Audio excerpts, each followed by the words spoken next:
កុំជឿគេបោកអ្នករត់ការខាង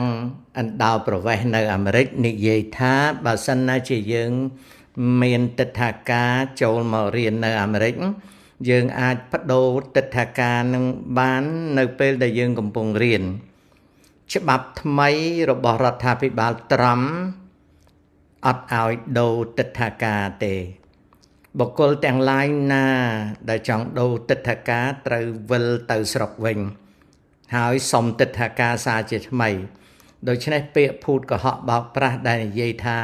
មករៀននៅអាមេរិកហើយអាចផ្លាស់ទិដ្ឋាការហើយឆ្ពោះទៅរក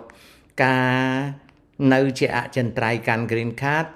ពីមុនមានមែនតែឥឡូវដូរហើយចំណែករឿង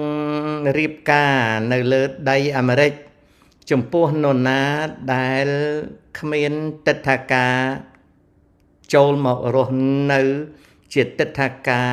គូដណ្ដឹងឬក៏ជាទិដ្ឋាការដែលសុំដោយប្តីឬប្រពន្ធ sponsor ឲ្យមកទេទិដ្ឋាការដតីទៀតដូចជាទិដ្ឋាការទេសចរអីជាដើមទិដ្ឋាការកូនសិស្សរៀបការម្ចាស់ខ្លួនត្រូវវិលទៅស្រុកវិញហើយរងចាំការអនុវត្តលិខិតស្នាម